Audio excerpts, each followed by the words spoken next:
It was fun. I mean, you come here, anything goes. You know, Houston's very, you buy the rules. Here, you're with your aunt and uncle and cousins. You're, جو الجسر نلعب طابة ما أدري شنو. يعني it was a free for all, right? But it was really, stressful.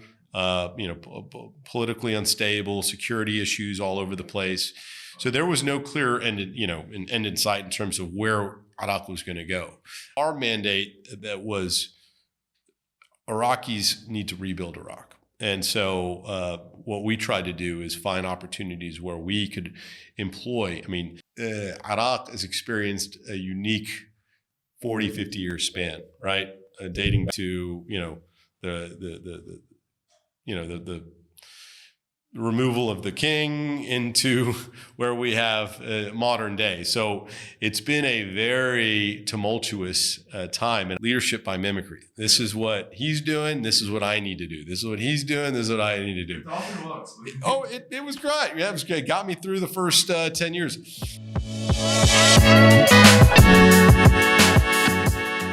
Marhaba and welcome to Tajarab. In this episode, we sit down with Mohamed Al-Khudairi, an Iraqi-American venture capitalist and managing partner at Iraq Venture Partners, who brings a unique bicultural perspective to Iraq's evolving startup ecosystem. Through partnerships with the IFC and newly signed agreements like the one with the Orange Corners Innovation Fund, dedicating over $2 million to Iraqi founders, IVP is bridging international capital with local opportunities. As both an international investor and a local ecosystem builder, Mohamed shares invaluable insights about the realities of Iraq's investment landscape, why institutional development matters more than available capital, and how to successfully bridge local and international business practices. From challenging common assumptions about Iraq's business environment to providing practical insights about ecosystem growth, Mohamed draws from his experience managing investments and building cross-border partnerships to explain what it takes to invest successfully in Iraq. Whether you're an international VC looking to enter the market, a regional investor curious about Iraq's potential, or simply interested in understanding Iraq's startup ecosystem, this conversation offers a rare glimpse into the mind of someone who successfully operates in both worlds. Before we leave you with the episode, we want to thank our partners at Key, Iraq's leading financial technologies company, providing innovative services and products to over 11 million users daily. We're also grateful to have the support of our sponsor, Shems Telecom, a pioneering ISP building extensive fiber-to-home infrastructure, connecting thousands of Iraqi users. I'll leave you with this fun and valuable conversation, and I hope you enjoy. هذا البودكاست برعاية شمس تيليكوم.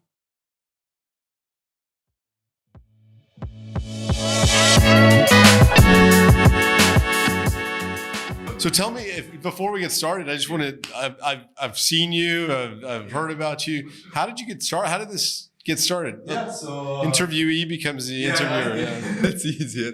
So I started my career at the station around 3 years ago. Okay. I started as an intern, right? I was 15. I was a fourth grader, which is, I think it's a 10th grader, 9th grader. Yeah. And they had a post about interns. They wanted fresh graduates as interns. Okay. So I said, I just graduated out of 9th grade. I think I qualify. Yeah. So I did in fact.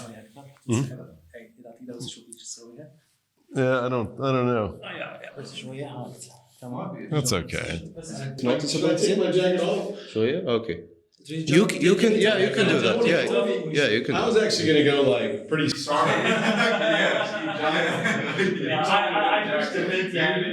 I don't wear jackets. You don't? Okay, yeah. Hello. Yeah, بعد أحسن. Yeah. Why not? Yeah, this is a little more casual. Yeah. Of my working man kind of. Yeah. Well, that's the iron hardy. Yeah. Okay. Well, bravo on you, because I mean this is wonderful. This is a type of culture, arts, business that Iraq needs. I mean, really, it's the type of topics that you cover are wide, right? Right. Yeah. I mean, yeah, we do. We have kind of diversified. Are you the Joe Rogan of Iraq? No. I don't think we'll ever have a Joe Rogan. Sadly, I don't think the media landscape really facilitates that. You know, someone having that kind of comfort around cameras, right? Yeah. Because there's always red lines. There's always there are red lines. Yeah. But do you think they're reducing? People are speaking a little more openly, a little more freely. I mean, Sure. Yeah. I mean, it's kind of getting there, right? Yeah. Yani, you see more things. I think like. I'm not sure what you consider it. They say the Overton window is expanding slowly of things you can normally say, and and I think that's partly due to and thanks to media, right? And it's being so open, and also because everyone's is grasping media better, right? So for example, Party A, right, has dominated media for the past, let's say, 10 years, right? But now Party B also has its own army of consultants who can also help it figure out media. So when Party A has this talking point and Party B comes up with a colliding talking point, it kind of opens up the space for people in the middle to say whatever they want. Along those. It gives them room. It gives them room, right? So they can be considered with so it's good to a degree. I like that, but thank you for Thanks coming. Thanks for accommodating me in English. بالعكس. أنا يعني أحكي عربي بس أريد أعبر الفكرة 100% ما so thank you. Bilakis, thank you for coming on. And no, we've had a couple of guests actually in English. We've had Christine from BBS before. It was in English. We've had Rawaz in English. It was really nice with Rawaz. I enjoyed it. And we've had the woman that's doing the solar. Kes. Basima. Good. Yeah. Basima. No, she's great. Amazing episode, brilliant episode. So it's it's totally normal. And but how long have you been in Baghdad? 2 days now. This is my second day. So just here on a quick trip. I'm actually on my 5th day of the trip from the U.S. So I was living in Dubai for about a dozen years, 12 years. Just moved the family back there, but come out to the region maybe every 2 months. Spend time in Dubai, Baghdad, Basra, Erbil, kind of do the rounds, checking in on everybody. Yeah, I see. And you've been living in Dubai for how long? Almost 12 years. So I was living there for 12 years, and it was a wonderful experience. I mean, I saw the major transformation in Dubai. But I think for us, it was a personal decision, family decision, being closer to my parents, my siblings. We have young kids, and we wanted to kind of raise them closer to family. And the rationale about being in Dubai is like you're kind of in the middle, right? You're not in Iraq, but you're also East West, right? Yeah. So Dubai really does fit that in a lot of ways, and it's really become kind of a regional hub for a lot of countries in the region, right? For business, so they've done a really good job of attracting business and now keeping people there. So very direct question, but so why not Iraq? Right? Like I know kind of the reasoning behind it, but also at the same time, like you see these families or these individuals who have created, let's say, their own, ecosystem or bubble within Iraq, whether they're living in an apartment complex or whether it's their own apartment complex. Exactly. There's kind of this way of living, of going about it in Iraq. So why not Iraq for us? Of course, we have considered it, and I think it's funny you asked that, Jamil, because I think today the likelihood of living in Iraq probably is the highest it's been in the last 20 years. I mean, the level of living and comfort and the standard of living has really increased significantly here. For me, I left when I was a year old, so I was never really that accustomed to Iraq. And then post 2003, obviously the situation was quite volatile. So for us, Dubai was just a step closer. But I wouldn't rule it out. I'd love, one of the things that I always talk about is, this is a place I want to bring my kids to one day and be able to be proud of. As I used to come here when I was a young kid in the 80s. I'm hopeful that's something I can do and I will do with my kids as they come and start doing tourism and trips and all that good stuff. Yeah, we'll see. But so you spent a year in Iraq and then moved right away to the US, right? No, we spent a few years in Vienna, Austria, as kind of a. Well, he was not studying there. He studied in Boston, and then you've got the multi-generation here. You know the history even before me. No, so he studied in Boston. The family, and then moved back to Iraq and Baghdad, and started his first kind of business venture, which was his paint business. And then, in the early 80s, that was when my parents decided to move. The reasons of which, I never get a clear answer. I think there was a lot of challenges going on at the time. There was, the Iraq-Iran war. There was, but they also, I think my dad, having studied in the U.S., saw an opportunity to take us there and give us the education there. So we did that. But Wait, so you're not particularly sure why you moved to the US from Iraq? Well, you need to get my dad back on here and find out exactly why. Because I think it was a combination of different factors in terms of education, opportunity, and the situation here maybe at that time. I wouldn't have raised my children in the Iran-Iraq war if I had the opportunity. Right? Yeah. So I think it was just a combination of factors, but. We moved there, grew up, most of my life in the U.S., grew up there.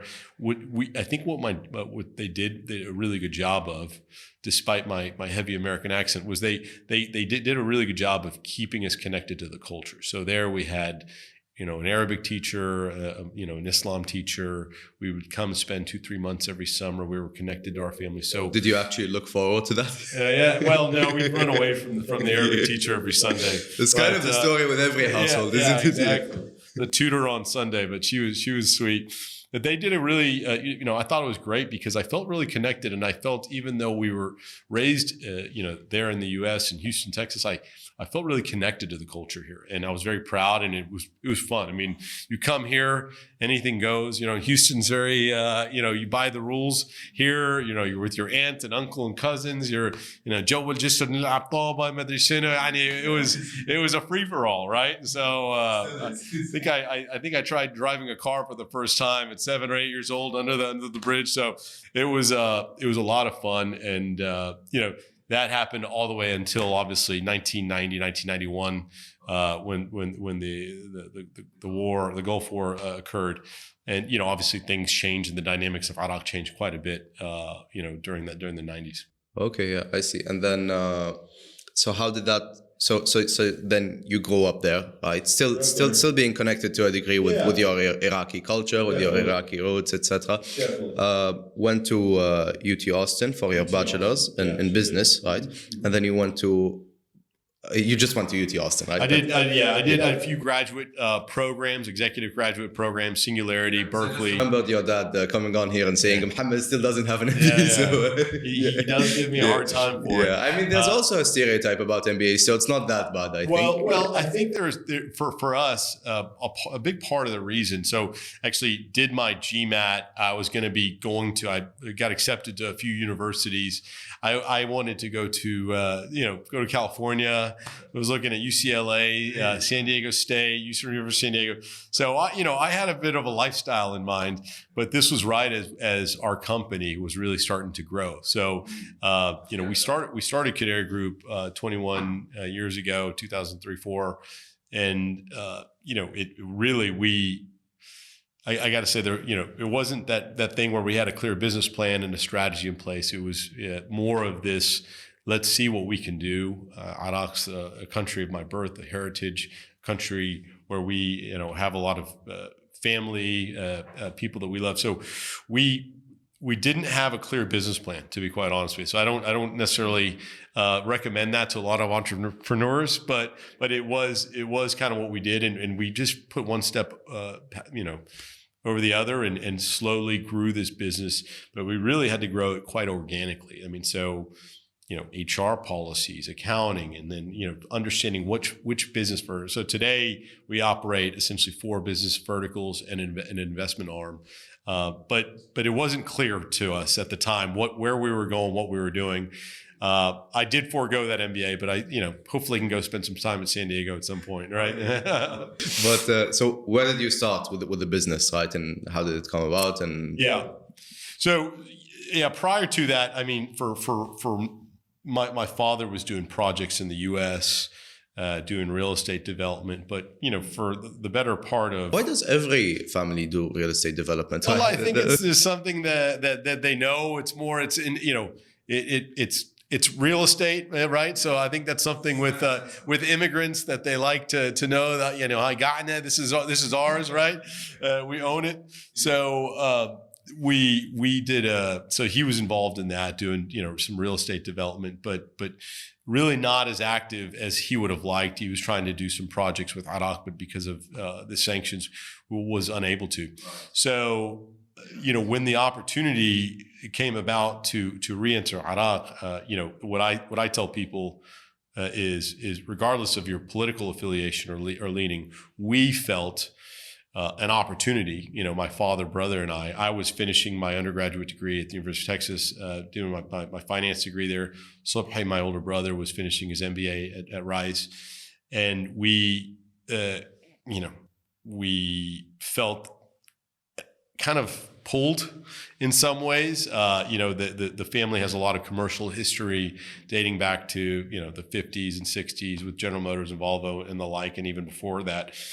We felt an opportunity and a I wouldn't say obligation, but an opportunity to come back here and try to establish something. This was 2003. 2003 and 4. So we officially, I think, really started in 2004. How was it, by the way, like witnessing what's happening in 2003? Like, what was it like in your home? What was it like? It was stressful. I got to say, it was really stressful. I think, at that time, I've got to be on, definitely wasn't adding the same value I am as a board member and a partner today. I think there was a lot of learning. I mean, we were in a desk maybe 2 or 3 times the size of this working. Okay. There was just a lot of absorption at the time for me. I was doing bids and proposals, and we were looking at opportunities. So you mean this is when you're in Iraq, right? I was in between Houston, Amman, and then was Amman and Baghdad. So we were kind of traveling all over. But yeah, I mean, it was early days. It was stressful. I mean, a lot of people, I'm sure many people lived it here, but it was really, stressful, politically unstable, security issues all over the place. So there was no clear end in sight in terms of where Iraq was going to go. And so we started doing general contracting works, construction projects, working for the local municipality, doing some underground water piping systems.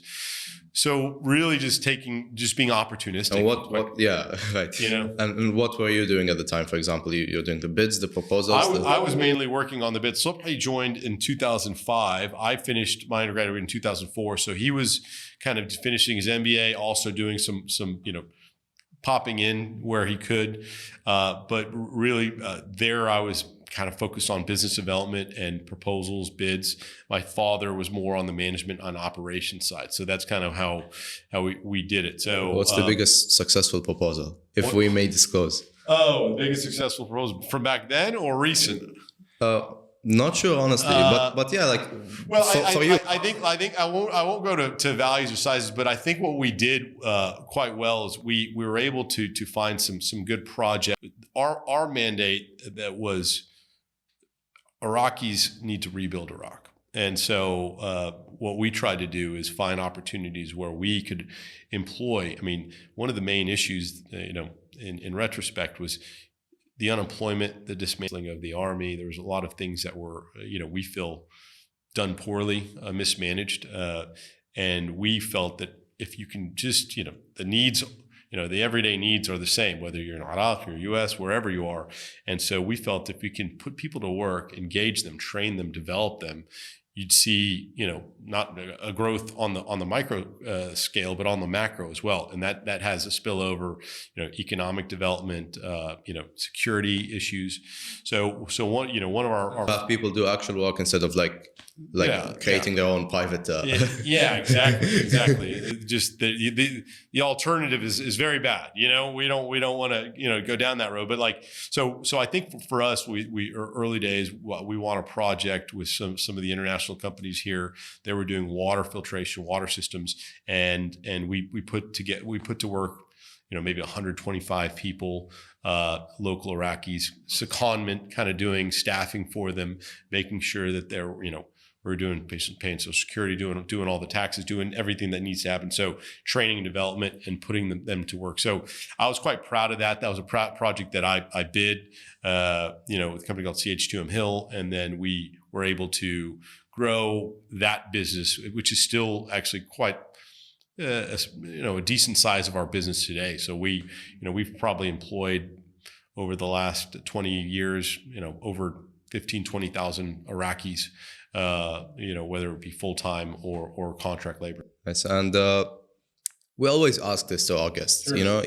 Local or foreign or people in the middle. Yeah, I'm right? in the middle, right? Yeah, I'm a hybrid. To a degree, right? Yeah. So how do you deal with Iraq? Or like, how do you deal with Iraqis, right? Yeah. I think in culture, in work, in their professional and personal lives, there's I don't want to say a structural or a radical, but a sizable difference, right? In the way Iraqis think, work, and talk than people who've been exposed to other cultures. Like even me, I have difficulties, and even many of my friends. So how do you deal with that? Well, first of all, why are they radically different? Let's explore that just for a second. Sure. I'm curious to see why, because they are a unique. We are a unique bunch, right? There is something. I think Iraq has experienced a unique 40, 50 year span, right? Dating to, the removal of the king into where we have modern day. So it's been a very tumultuous time. And I think those types of situations, those types of times, they can tend to harden people, right? And so Iraqis are tough. And that is wonderful, but sometimes in business that can be very challenging, especially when you're trying to manage a lot of tough personalities. So I think it's one of our greatest strengths and can be one of our greatest challenges.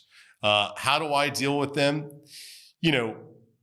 I think. And do you deal with them firsthand oftentimes, or is that not the case usually? No, I deal with them firsthand on a daily basis. We have today. No. I have my teams, but I also have, I have leadership teams that know that deal with. So we have about 650 employees in Iraq today, the Canary Group, and I probably within my group have 300, maybe half of them 325. So listen. As challenges as they are, again, I think their needs are just the same as mine or anybody else sitting in America or Europe, right? So the first thing is I really try to connect with them on a personal level. I think the personal connection here is paramount, right? Because if you don't have that personal connection, it's very hard for me to get this person to do what I want, when I want, how I want, right? And I also need to show them why. This is a lot of cultures, they don't ask why, they do. In our culture, there needs to be what are we working towards? What is this all about? Yeah. Why am I doing this way? So I think it just takes a lot more effort and time. But I also think this is the advantage. Once they're bought in, they're bought in. They really, once they believe in the mission and what we're working towards, and they believe that we have shared values, they're in. And so, so numerous times, it just takes a lot more effort, a lot more time to be able to explain that to them. And so what we've really done, I think one thing that I'm really proud of our company about is we invest a lot in our people. In what sense do I mean? Just last year, we did a leadership conference with our top 40 kind of leadership team, management team. And we connect, we talk about the latest business practices, but beyond that, we connect on a very personal level. And I think understanding and being real, being vulnerable, being able to speak to them on a one-on-one basis. Listen, I'll be the first to tell you, we have within our group, within my father, brother, we have very different styles. And you've had good, fun conversations with my father. I have a very different style than my father, and that's okay. And by the way, it took me about a decade to really understand what my own, and I'm still learning it today, what my own true leadership style is, right? Because Tell me about that. How is it different, right? Because we're always seeing, especially family businesses, right? The father has this strict approach, very straightforward, right? And the son is more like relaxed. So exactly. So I think that, and by the way, I'm still evolving. I think the first half of my career, I'm roughly 20, 21 years, 22 years into this leadership journey, if you will. And I was sprung into it. I mean, I've got to say, I'm very fortunate to be in the position where we had the ability to start this based on, having ties to the country, based on some assets and some relationships. So I'd say the first 10 years, it was a lot of mimicry, leadership by mimicry. This is what he's doing. This is what I need to do. This is what he's doing. This is what I need to do. It often works. It was great. Yeah, it was great. Got me through the first 10 years. I think after that, and this is when we established our presence in Dubai, where I was kind of there setting up that office, building up our leadership teams. So why do you have an office in Dubai? I'm curious about that personally. What's the reason? Well, for us, we started out having kind of that support office in Amman, and maybe 12, 13 years ago. We thought Dubai was a growing market where we can. It's really kind of the management office, so accounting, finance. Engineering, we've got an engineering group that sits in Dubai. So you don't need to do on-site. Whatever is not kind of on the ground, whether it be distribution, construction, project management, whatever that is done through our back office. That makes sense because it's a more efficient market to a degree. There's more experience there. There's more efficiency, in terms of the resources there, whether it be, the people, the banking, it's all there. Not everyone has that, by the way. What's that? Not everyone has that. Yeah, it's not everybody, but I think we've been fortunate. I think it's really, it's really professionalized our company in a lot of ways. Yeah. But back to your question in terms of differing styles. Listen, I think the reason for some of our success is those differing styles. I think if you had just a me, or just my father, my brother, who's very smart, very analytical, and brings a lot of just kind of tactical strategy to the table. I think our secret sauce has been the blend of all three. And so, yes, my father is a little more old school. He'll tell you that. Yeah. He likes to get involved in every detail.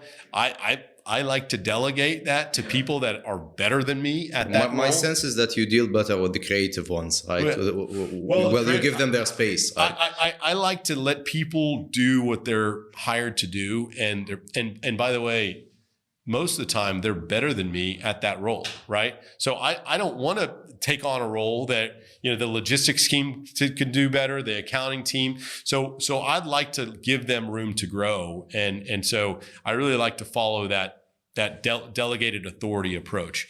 But, there's times where you got to roll your sleeves up and get pretty hands-on. And I think that's what I've learned from my father, that he does a really good job in. And he's also learning from us when to kind of just give people a little bit more room to do. So that blend, and it's a beautiful blend of kind of East meets West, to be quite honest with you. I think it's served us quite well. And we're always finding that nice, equilibrium, homeostasis in terms of what that good balance is. And you said very nice things about managing employees, even with different cultures, is that you have to get to know them on a personal scale, right? Which really matters, right? If Iraqis think of you as just someone who's interested in getting what they want out of them, which is the case, obviously, but in that way, they'll just dismissively think of you as the boss. Right? Our boss wants this. I have no idea why. Right? Well, one thing that I tell my staff, and they've heard this from me often, is I genuinely and earnestly want them to leave our organization in a better professional, personal position than when they started with us. I truly believe that. And one of my most, I enjoy our businesses. I got to say, I'm not necessarily always passionate about a specific project, but I'm really passionate about the people. And I take a great deal of pride around the people that we develop and grow. And we've had, again, thousands of people come and go. So for me, it's I want them to leave. I mean, hopefully they never leave, but most of the times they do, in a better position. And that's one of the things I take pride in as much as the dollar value of the project or completing a project. I like to see that. And that's something that I believe if you're genuine and earnest about that, people are really loyal and work really hard for you. For sure. And so what do you mostly do now? Is it, let's say, good question. Yeah. It changes with the day. No, I'm kidding. We run 4 verticals. We have an energy solutions group. We have a machinery solutions group where we provide. So energy solutions, is basically we build facilities, pipelines. We do field services, everything downstream. On the machinery side, we run. We have rentals services, so anything from generators, cranes, man lifts. So we've spread that out now. We're operating those businesses in Europe as well as the Far East. So we've geographically expanded from Iraq to outside Iraq. Well, we find we have certain assets that are maybe unutilized, and we're able to machinery. Yeah, exactly. And so, or we have certain clients, international clients that are operating in the Far East or elsewhere. And so we've been able to grow that business more regionally. So you give it to one of your clients that's in Iraq, but also has an operation in the Far East. How do you transfer machinery? Is it by? Well, most of the time you can't. Most of the time it's just investment in new assets. So you're buying locally from that market. So it's based on the relationship with the customer. So you're able to build a relationship so good with the client. Let's say it's a Chinese company that he tells you, come give me your machinery in China. Yeah, I mean, a lot of their procurement folks are global, right? They'll be sitting in Houston and have a new project in Germany and wherever, right? And so we'll have an opportunity. So now you have to invest in some of these opportunities ahead of time. So there is some investment that goes into it. How much of your business is that? Like, is it a considerable amount, or does it come by every now and then, No, it's probably 10%, 15% of our business today is as outside of the region. It's been good. So, that we have a consumer goods division, which is fast moving consumer goods. So within that, we're vertically integrated. We have bottling juice factories. We have licensing agreements with principal partners out of Denmark, a company called Coro. And then we also have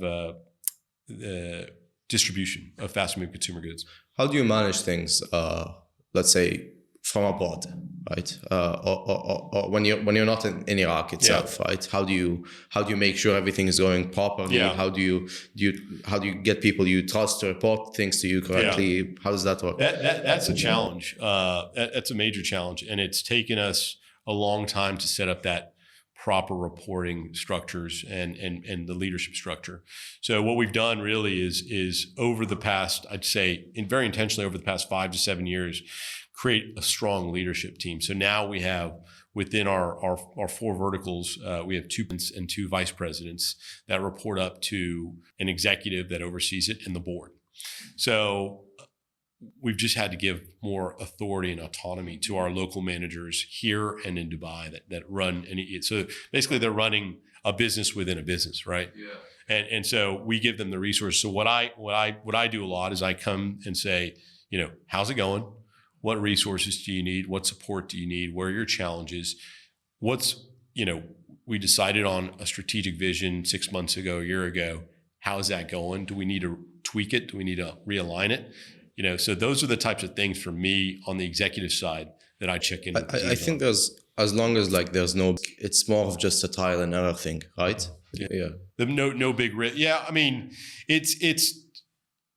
well, you gotta allow them space to make mistakes. For sure, but no big risk as in no existential risk to the business, right? Exactly. If it's you know what I'm trying to refer to. Yeah, exactly. As long as our people are safe and doing okay and this and that. So I mean, we're good. But there's always financial risks. But I think that the first and foremost, we want to make sure people are secure and safe and doing what they need to do. No, yeah, for sure. So you've been able to kind of bring together a group of people who are stationed in Iraq, who you trust enough to report to you what's actually going on on ground, and that's nice. So it doesn't really require you to always be here on site, which is a good thing, I think. Well, my dad likes to be here on site all the time. Yeah. So I think he'd maybe say we do need to be here, but I think we've built it in a manner that it is quite sustainable. But scalability requires our involvement. What else are we investing in? How do we grow it? And we're starting some operations on the energy side in the GCC. So we're one of these unique companies that we've started here, and we're starting to expand outside Iraq, from being homegrown here, right? Yeah, and I think that's very unique. Actually, I don't know if many. I can't really name a single group or holding company or company basically. OilServe is an oil field service company that started in Erbil. They're now in Basra, and they're a regional player now. They're all over. Yeah, they're very big. Nice. Yeah, but it's still unique, right? Very unique, yeah. And I think, and tell me if I'm wrong, but my perception is it's because you guys have been able to get educated abroad. You guys have been able to be stationed abroad long enough in a market that's efficient and competitive enough for you to be, let's say, qualified or equipped with enough skills and also credentials to do it in the GCC, right? I think the fact that we're based abroad, and we're based in a place that allows us for regional and international expansion has really served us well. Yeah, and everyone's at Houston, right? Houston is energy capital of the world. Dubai, kind of the business capital of the Middle East, if you will. So those two locations have really served us well. I don't know if it's the education abroad. I'm not sure if that's relevant or not, but I think being able to have a more of a global mindset, right, has allowed us to grow, and just seeing what else is happening out there. Your dad didn't talk about that at all. He just kept talking about Iraq and Iraqi culture. Well, I think we have different interests too. I mean, my father, you can sit with him and he'll talk to you hours, because and you'll see the passion that he has. I mean, for having obviously studied abroad and lived abroad, I respect it. He has an opportunity at his age right now to sit and not do anything and relax. And he is actually probably one of the most active individuals in the entire organization, because he loves it, and he loves Iraq, and he loves his country more than anything. And so, he loves the game too, but he's also passionate about this country, and he's seen what it has been in the past and what it can be again. So that's something that really is a motivation to him, besides the financial or the growth of the business. So I respect that. In terms of your investments, are you thinking of going into Iraq more, or are you leaning into more of the region, let's say? So, I also think it's a very unstable time right now for. So I think it's more of a sensible. Why do you think it's an unstable time for Iraq? I mean, not Iraq specifically, right? But everything going on around Iraq. Globally, it's a bit. You're not seeing tumultuous billion-dollar projects entering Iraq right now. Yeah. Well, again, I do think this is the byproduct of me not living here and not seeing you live it and see it on a daily basis. But seeing the development in just in Baghdad alone, just coming back and seeing what's happening here, seeing the development all over in culture, arts, business. It's podcasts. This is that are getting exported and consumed in the U.S. So we're enjoying that. I see a transformation. What I tell people a lot, obviously people are always curious about Iraq, and they want to know what's going on. Is it what's going on? Is it so violence and this and that, and there's a lot of misperception. Now, we have our challenges. Let me be clear. There's a lot of them, and you talk about them on this podcast very often. So I don't want to reiterate those. But what I will say is, I do feel that Iraq is moving in the right direction. I feel that we have some fundamentals to build upon. Is it happening as quickly as I would like? No. But I do think that I'm very optimistic about the 5, 10, 20-year plan. And so if you have a long-term horizon, whether it be business-wise, investment-wise, I think it's a good bet. But why? Sorry, go ahead. No. But in terms of why invest in Iraq? No, I I'm a believer, you've seen what's happened in the investment, community or within the venture space. When I say venture, I mean startups, tech-enabled businesses, a lot of which you've had here. The transformation over the past 7-8 years has been, really, really cool, very, very, interesting. I would have liked to have seen more regional international investors coming in. I would have liked to have seen more exits. Is that not the case, by the way? Is it just them being afraid of rule of law, etc.? Yeah. What's the concern there? I think you got to look at it, the risk-adjusted return, right? So the perception, whether real or overblown, is that Iraq is a very risky country. So for them, that, $1 in and $2 out, if they can do the same in the UAE or, Europe or US or other markets that are less risky, they're going to do that. So they're deprioritize Iraq. And also their investment horizon might be 3 to 5 years. It's not 5, 10, 20 years, as I'm talking about. But isn't that reflected, let's say, in the cost of equity? If let's say, obviously, yeah. It should be, but our founders... It should be, but it's not a perfect, it's not a very perfectly efficient market, right? Yeah. Especially on the venture, right? So the value you're buying in at, particularly at an early stage, whether it's seed investment, it's a lot of estimation, guesstimation, call it what you will, right? So yeah, there's some value to be had for investors, but you got to look at it also the market cap, in terms of what the opportunity upside is. If you're in the GCC, you're sharing, you've got X number of countries. Within Iraq, how many unicorns are we really going to have? So if I invest at a $10 million valuation and in a venture space, I really want to be doing a 5, 10X, at least. Yeah. Am I going to exit at $100 million, that company? Is the founder going to? So we don't have any exits of the sort just yet. There's very little, but there's very little, regulatory differences between the countries of the GCC. And even if they have, each one individually has less population than Iraq, they also have as much, if not more, spending power than Iraq. So as you said, it's not a perfectly efficient market. So probably all the brains and the wallets, right, are heading there. And that's why Iraq is not kind of that target. Not there yet. It's coming. I mean, you're seeing, I personally feel that the GCC is a bit saturated in terms of the venture space. There's still some good opportunities. So I started investment in the US, moved to investments in the UAE. 2017, I believe, was one of the first investors in e-commerce called Miswag, and just got the bug, and just whose acquisition we've covered recently. I think 2 weeks ago we actually announced it on in the event. Not sure if you. I'm aware of it. Yeah, I'm very aware of it. So I'm unfortunately no longer a shareholder, but I've got a lot of love and respect for Ammar, and he's a good friend of mine. How did that process go? Can you just talk a bit about it, right? So how did the investment come about for Miswag, right? Yeah. And then we can talk about the exit, etc. Sure. With Miswag, I found we started 2016, 15. Sorry, can you just go Yassine? We could. That's okay. Anyway, but sorry. Yeah. Miswag. Yeah. Good. Yeah. No worries. Yeah.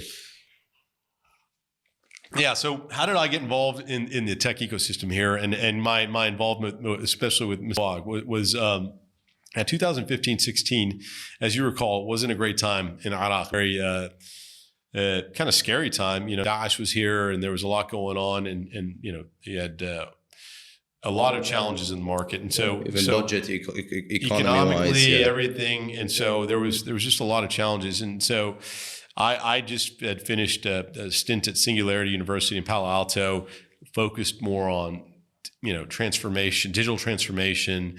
How do we techify things? Kind of drinking the Kool-Aid, if you will, on that. So I come back, all wide-eyed and ready to go, and just to see what we can do. I started reaching out to some figures within the kind of the tech ecosystem here. There was Fikra Space, there was Byte Tech, there was a few people. I reached out to them and just started connecting the dots, and slowly had an ambition to just learn more about what's going on there. There wasn't a lot going on at the time, but there were a few players, and I'd say Ahmad, and Miswag was probably one of the leading companies doing something. He came from a background in tech. So I think I met him. He was speaking at a conference, and then we sat down and we spoke, maybe for an hour. I was very impressed with him. And we just kind of kept in touch. I think he was a little like, who is this guy? What does he want from me? What's his angle? And for me, it was just like, great. I just was really pleased to see that there was tech companies there, and I'd done a few investments, small, maybe 5 or 6 angel investments. So I'd had a little bit of experience, but not much. And, after 2 or 3 months, it was like, I want to invest in your company. And, he was like, and I'm sure he was getting a lot of interest. I think he was at the time. And he was, thanks, but no thanks. So yeah, thanks, but no thanks. No. I think I think he was, but I think he didn't know who I was and this and that. So I think maybe after 6 months or so, we just kept on talking. And I think I showed him that I was genuinely interested. I wanted to help him. I wanted to support. I could maybe help him bring on additional capital, help him structure a cap table, help him, with the term sheets and investment agreements and all that. And so, big kudos to my wife, who also helped out, because she's kind of the brains behind all the documentation and cap tables. Laura, yeah. So she helped out with all that, and eventually kind of let us in. And I think we were one of the first kind of structured investment I was aware of, where we came in and structured an investment. We're fortunately able to help him on the fundraising side, help him kind of institutionalize a few things. Because he had his hands full running this business, and so it was fun. I wish we could have stayed on as an investor, but things happen, and it was a fun ride. From an investor's perspective, so first of all, from our perspective, right, community of people who are observing, right, I think Miswag is a very, very inspiring story, right, of a founder who went on to build this business when everyone thought it was not a very smart idea, right, to do e-commerce in Iraq. Sort of like Kareem and the other apps, where we thought, okay, this works in the region, probably wouldn't. How's it going to go? Exactly. But he proved most people wrong, at least until, let's say, 2021, 2022, I think, we started to see actually this get traction, and people started adopting it. And I started seeing my neighbors get a Miswag box while in the same delivery car is delivering it to me. And I'm like, wait, you also use this? Right? Very unique moments, right? But obviously, I think the market wasn't kind to the business. I think the situation overall wasn't kind to the business. Can we go deeper into that from your POV as an investor, right? And how did that happen? The timeline. Let's talk about it. Well, I given my role as a board member of Miswag, an investor, I'm not sure how much I can disclose, but I will say I think e-commerce is a tough business. Okay. We saw that with Amazon, 10 years until they hit profit mark, right? So I think that was one. You just need a tremendous amount of capital to continue to run the business, burn the business, and get that volume growth. I think the adoption and transition to fintech and credit cards and all that delay and continuing on the COD, the cash, also was a challenge for him. And I think I think that if you had an earlier adoption, if this was a credit card based system and there was more fintech adoption back, he's been around since 2015, 16. I'm not sure. It would have helped streamline the business, and I think you would have seen a lot more volume going on. I think because by nature of the fact that it's cash on delivery, a lot of people can reject orders, deny orders and all that. So I think that had an impact financially on the business. And then I think that the challenge was also, COVID, post-COVID, you saw a global slowdown in funding, right? You saw that. It wasn't just in the region, but the region was impacted worse than most, right? So there was a lack of dry powder or willingness from investors to continue and invest. And I think that really impacted the business as well. Right. And how did the lack of funding kind of contribute to the decision to go in another direction? Like, did you guys sit down, say, okay, since we can't get really any meaningful funding for this, we can't go it further at this point, right? We can't, we can't wait it out. And was it that sense? We don't have enough really capital to wait it out. Yeah. No, I mean, I think that was an Ammar decision. He kind of dictated where the company was going to go, and he felt that the acquisition by Keycard would be a strategic acquisition to help him grow and scale the business, right? So I think that was something that, and I do believe it was the right decision for him to be able to grow that. So he had options. There was, for a company like Miswag, there's always people that want to come in and want to invest. But I think it was the right decision. I think it's going to be able to give him that ability to hopefully scale the business. And he had the majority of the shares at the time. Okay. I'm not going to disclose cap table information, but yeah, he controls the business and still does. Yeah. Okay, sure. Yeah. Nice. And then, so let's talk more about your fund, and your المفضلة, as we call it in Iraq.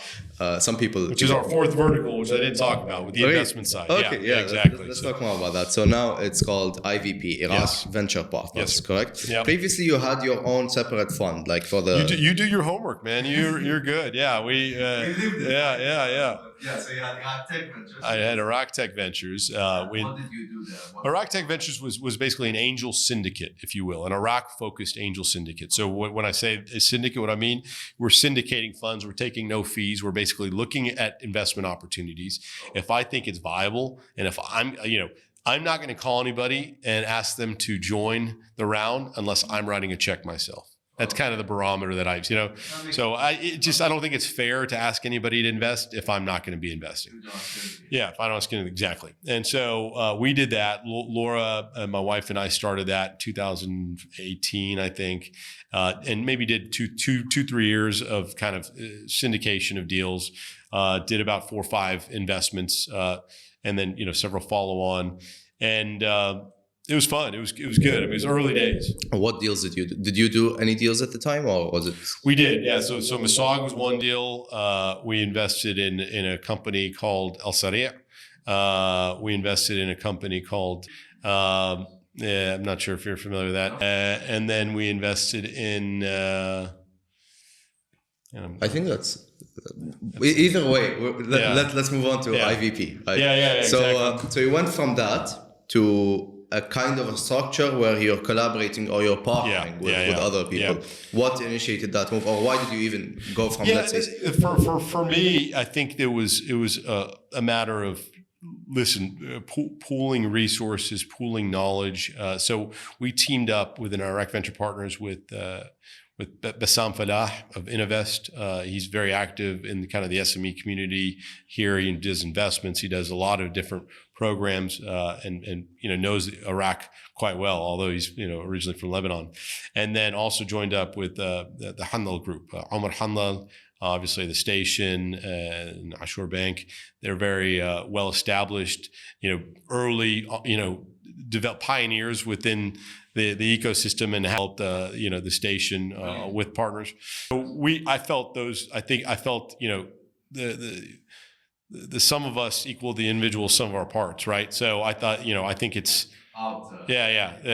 the synergies there, if you will. Yeah, exactly. Yeah, we just said equal, so I said no, it's more. Oh, more. Sorry, exactly. There we go. Thank you. Yeah. Otherwise, Exactly. So you're right. So I felt there were some synergies between us there, and I thought that we could kind of come together and form which is one of the first real venture capital firms and funds within Iraq. There's obviously Euphrates out there doing some excellent work, and we felt there was as well. IQ, exactly. What was the size? What's the size right now of it? How much capital have you allocated to it? Is it disclosed? It is right now we have a $3.5 million micro fund that we're deploying. So we're not there yet. So basically, it's 7 individuals that have committed a $500,000 ticket with the goal eventually of becoming a $25 million venture fund.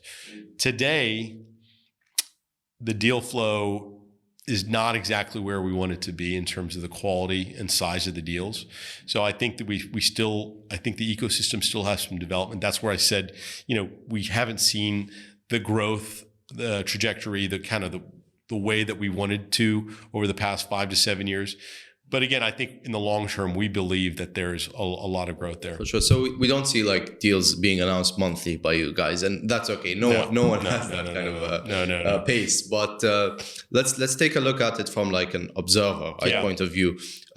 So is there not the fact that there are not many deals being made right now? Is it the fault of I don't want to say fault, but does the blame or is the defect from the founder side, where let's say I think there's a very, very reasonable argument to be made that we don't have enough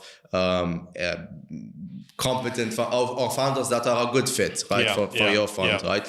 We don't have lots of the right ideas, right? And the right ideas oftentimes don't need funding themselves. Like they go and they bootstrap, right? Sure. Or can the argument be made that capital is not bold enough? It doesn't want to take enough risk in Iraq.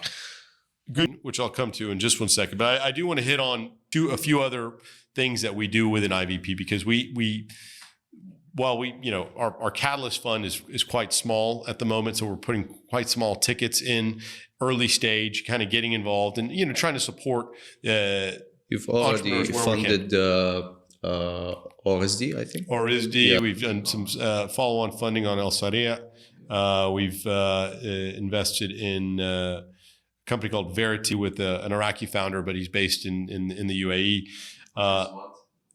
It's a fintech platform for basically educating for children. So you basically gives credit cards and a fintech kind of wallet, if you will, so that can control spending, see spending for the kids. So and then the last one where we've quite actively involved is Ordery with Shakir.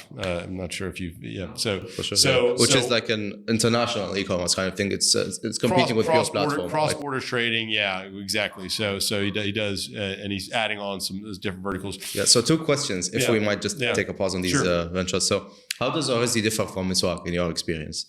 Both e-commerce platforms, both very similar. Right? ORSD is very similar to Miswak. Yeah. So the investment on ORSD through IVP was after I had already divested my shares of Miswak. So do you have a different scenario in mind for?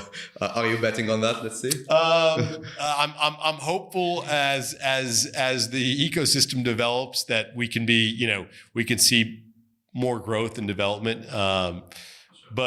But I got to be honest, it's got the same challenges, right? So you need money, you got to keep fundraising. So you're betting on the tailwinds, let's say. Maybe some tailwinds, maybe hopefully an acquisition of some kind. We'll see, but it's the challenges remain, to be quite honest with you. And I've seen a lot of challenges for a lot of these companies. The other company that I invested in Iraq, I gotta plug them if you don't mind, is IQ Cars. They're based in Erbil. They're really doing He's doing a great job based there in Erbil. So I wanted to I couldn't leave him off. So anyways. We were getting to so just on the Iraq Venture Partners side. And then so this is the first venture now. Let's say Ordery. Yeah. So you're competing with both key-owned business, anyways. What's your bet? Yeah. What's that? What's your bet there? And what's my bet there? Well, I think Shakir's a brilliant founder. I think he's just got a great business mind. We are going up against some hefty competition. Let me say this about the competition side here on the ecosystem. To onboard people, so Ordery is competing with Pure Platform, which is also a cross-border kind of trading platform, which is in a partnership with Key. And ORSD is competing with Miswak, which is owned by Key at this point. So both owned by a company who which is tough for me because I got a lot of space in my heart for Miswak. So you can see it on my face. So that's a tough one for me. A company with huge funding, has lots of synergies with fintech and loaning people, etc. Yeah, exactly. So how do you get these founders to compete? Yeah. Well, let me talk talk about the competitive landscape, because that's a really good question. I actually I believe within this ecosystem, dissimilar to a lot of other industries, that we can have a lot of winners. All right, within the venture space, within the startup space. So I think we need to. What I like to try to do is promote the ecosystem at large. So I don't believe it's a winner take all. I think we can have multiple winners in the space. So I think our challenge is attracting foreign capital. Our challenge is continuing to transition the way people buy, the way people live here, getting them more adapted and transitioned to tech-enabled apps, and I think saying is it ordery or pure platform? I think you can have both as winners. I'm totally with you. But how do you get this actually to be at the same level as, let's say, or compete, or say in Iraqi, ras bras, right? Yeah. You mean how do you get them up to that speed? Yeah. Well, we gotta provide unique offerings that maybe pure platform does not have. Certain things that the customers want, certain products. So we're looking at different verticals. For example, Ordery, they have a gift section. The gifting section. I like that. Mm-hmm. Pure doesn't have that, for example. So you're targeting something very specific. It's a guerrilla approach kind of thing. Yeah, right? it is. And there is sometimes better, for lack of a better, trial and error, right? Sometimes you're going to add some certain offerings. So eventually you don't want to look identical to, Amazon. You're gonna lose, right? With Pure and Miswag having the support of KeyCard, it's a very well-established, well-funded organization. We have to find ways to be more agile, unique, and provide other offerings. So if we go up head to head, it's going to be challenging for us. But I do believe that we have some good entrepreneurs that know how to execution.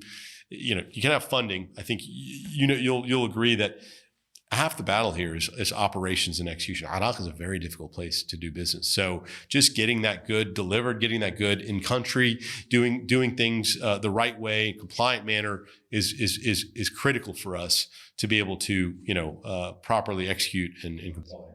It's still nonetheless a risky bet. I think we have to admit that, right? And it's not very hard through due diligence to find that out. That each of these has a conglomerate, let's say, backed competitor. Yeah. Also, is there another angle for this we can look at? For example, I saw your agreement with the IFC. Mm-hmm. It's brilliant, mm-hmm. right?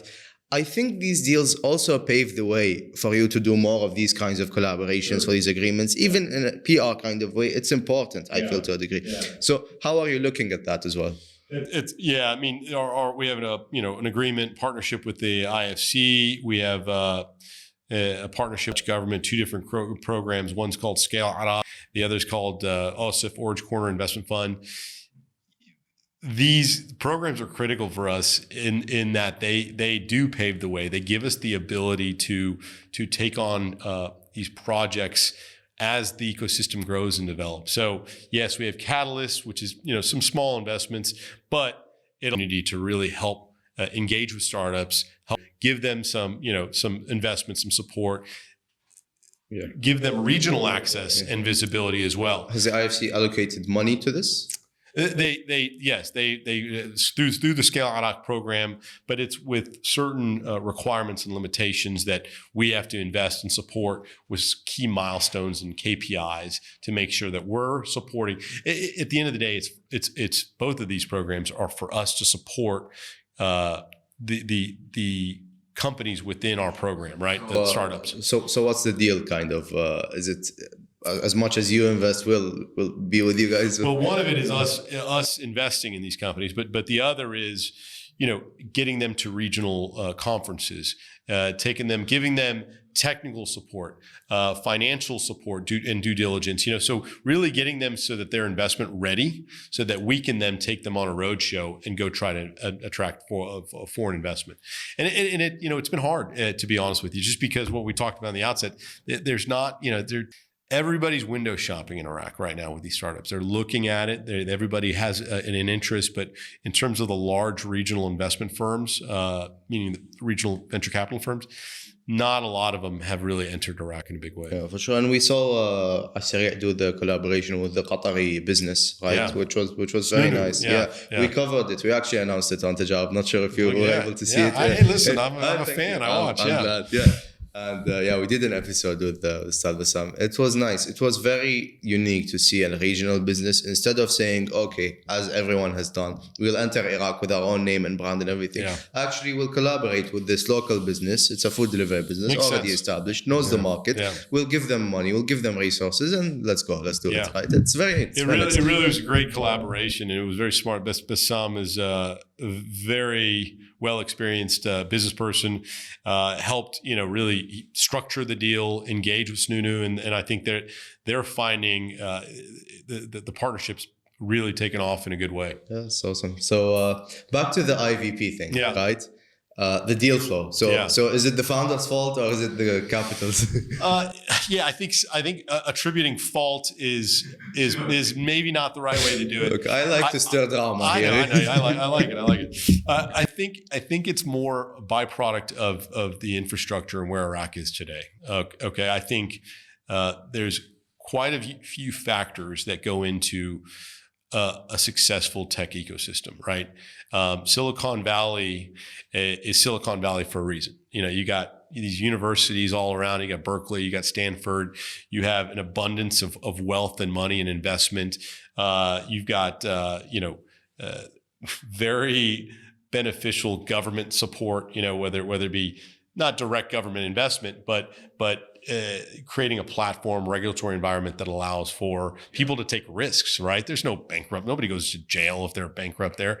So the whole ecosystem has allowed and thrived over the past, 40 years to allow us to be able to grow. So in essence, great institutions are outputting great people, right? That's kind of... Well, great institutions, but great, the environment. So institutions is one, right? You need Stanford, but you've got a lot of great institutions globally. There's a reason you've got certain hubs globally that bring out certain, startup talent. But you need the investment side as well. That's a major issue. I think if you saw more investment coming in, you'd see a greater number of startups and a higher quality of startups, right? I do believe that it's a symbiotic relationship there. Now, can universities here do a better job? Yes, absolutely. They can and should. There needs to be entrepreneurial programs. They need to think in the modern economy sense, right? I like what the AUIB is doing. If you absolutely, AUIB. There's a few universities out here, AUIS, AUI. They're doing a lot of great work, right? Christine's got a whole entrepreneurship, she's been a guest out here, and she's got a strong focus here. And exactly, Baghdad Business School. And so there's a lot that's being done, but it takes time, So I actually, when you say, is it the fault or whatever, and I know you're kind of saying it, kidding around, but I actually applaud a lot of these entrepreneurs. The environment and the challenges and the risks that they're taking on a daily basis. Allah يساعدهم. والله it's not easy. It's a very challenging environment. Doing this sitting in Palo Alto is challenging enough. Doing it in Dubai, probably other challenges, right? Doing it in Baghdad or Iraq or Bir al-Basra, this is phenomenal. So I think these are the pioneers. They're really setting the trend, and you're seeing the quality of the founders over the last 5 to 7 years is improving significantly. So, and you got the likes of these, Kareem coming in here and, Talabat and some of these big regional players. I think it's really helping. I think you're going to see an offshoot of people coming from those companies, seeing the best practices, seeing the way that those organizations are run, and building their own startup. So I welcome it.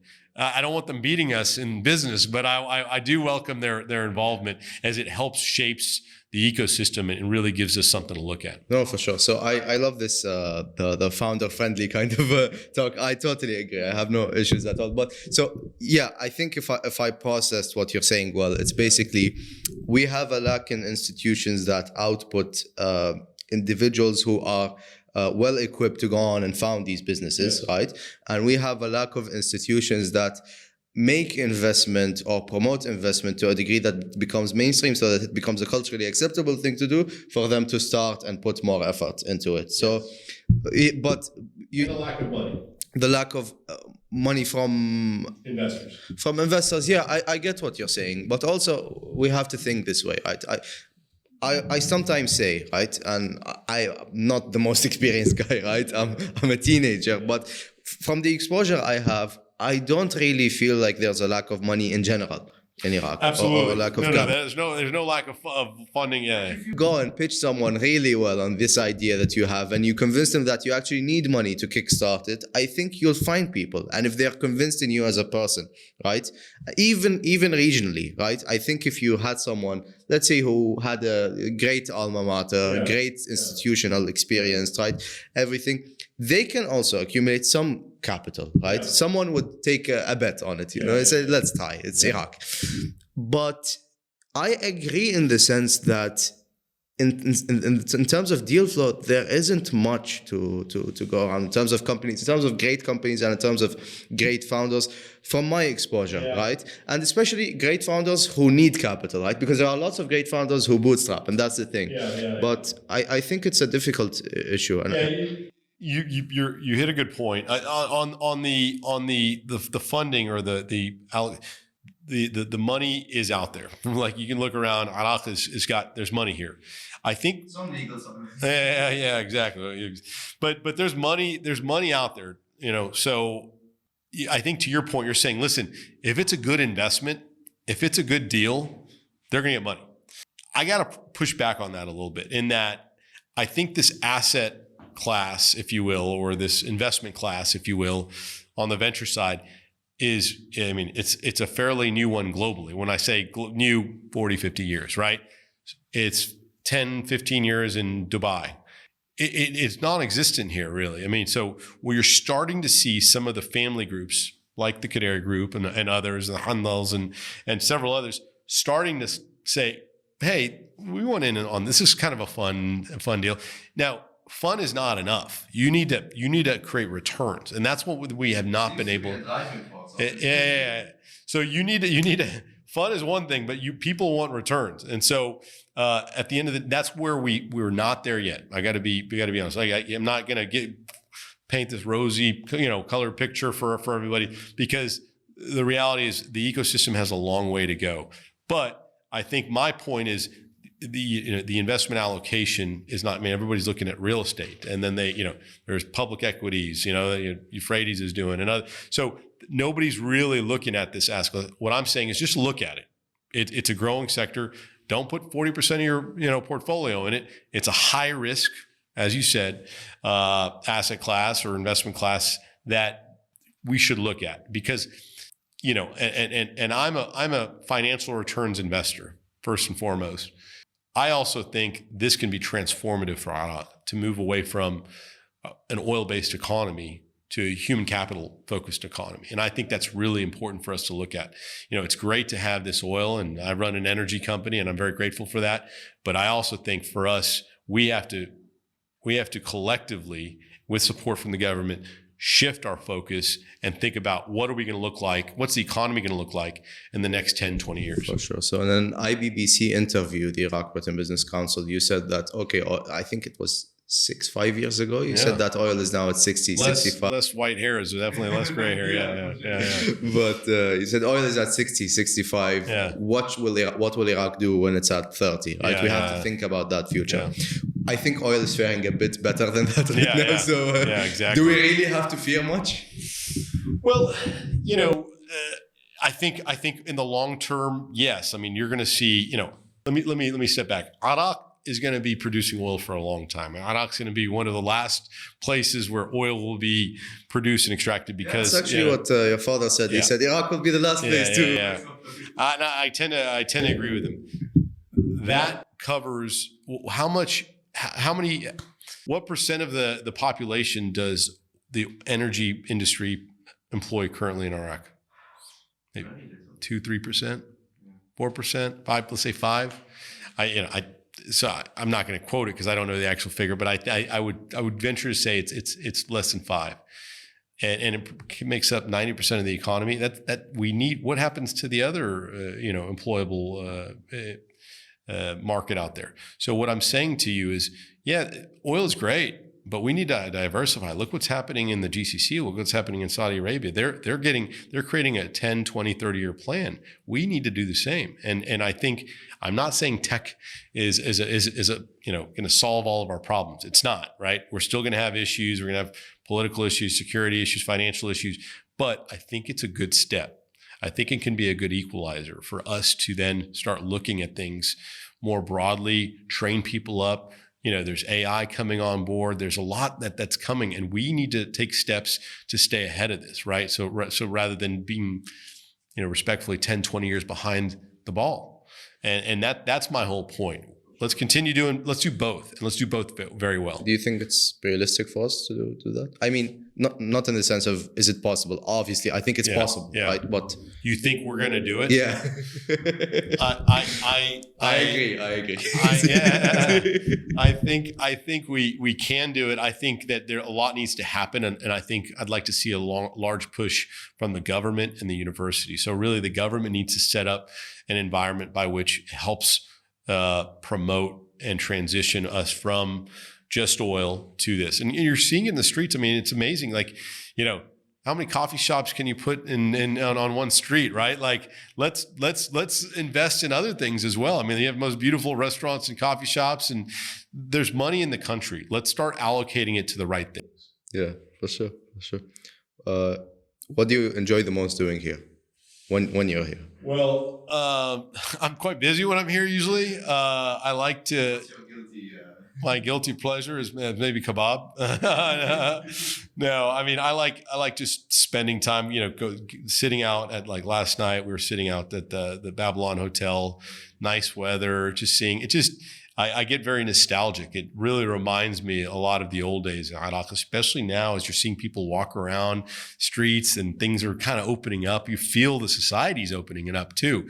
And it just reminds me a lot of, late 80s Iraq. And so my guilty pleasure, I think, I shouldn't be doing, is just walking around the streets at night, sometimes by myself, just kind of seeing things and just seeing how vibrant, Iraqis are and how, Baghdad in particular. So I think just a nice walk around the neighborhood. You work with the Iraqi Children Foundation, I think. What is that about? What do you guys do there? Thanks for asking. Yeah, you really do your homework here. The Iraqi Children Foundation is a U.S. nonprofit organization, 501c3, that focuses on impoverished, orphaned children in Iraq. I think there's a lot of people, based in the U.S. that saw what happened 2003 and after, and felt, there was a lot that was done wrong, and that we needed to make some things right. And so it's an organization focused on supporting and developing local NGOs here. So we're not established and registered here. So we work with partner organizations, Justice Gate organization, IHOW, which is two really good organizations, one based in the north, one based here in Baghdad, and basically we have programs like the Hope Bus, based in Za'faraniya, where we set up buses. We've got, I think, the fourth one is just came online, and we provide medical services, educational services for a lot of the kids, frankly, that you and I know that aren't going to school. They're on the street. They're undocumented. Sometimes they don't have paperwork. So we do that. We help children with mental disabilities in Basra. We support some of the hospitals there. So we just find trusted partners, and it's something that I'm very passionate about. It's really near and dear to me and my family. We've been supporting it for nearly a dozen years now. I was proud to serve as the chairman of the group for some 4 or 5 years, and it's something that we'll continue to do. You have children? I do. How many? I've got 3. Okay. 3 crazy little guys. 4, 3, and 1. So so they're quite young. So that keeps me on my toes. So when I'm here on work, I sleep a little better than I do at home. But very just fulfilling, right? Just kind of different perspective, pre-kids and post-kids. You haven't set a career path for them yet. Oh no. I think they've got a little time on that. I think for me, I'd like them to pursue whatever passions and interests they want to pursue. I think my dad's already trying to recruit some of them into the family business. Like, Dad, they're a little young, let's go easy. Yeah, for sure. Ahmed, thank you very much. I really appreciate it. Really enjoyed it. Thank you. Appreciate it. I love your podcast. We'll continue to watch it from all over, but especially in the USA. I love your work. I love what you're doing. I love what the group is doing, and I love what you're doing with the IVP and all your efforts. And thank you to Mohamed for arranging this. Keep really it up. appreciate it. Thanks so much. ممنون شباب. شكرا. شكرا. تسلم. Okay. Thanks. What do you think? That was great.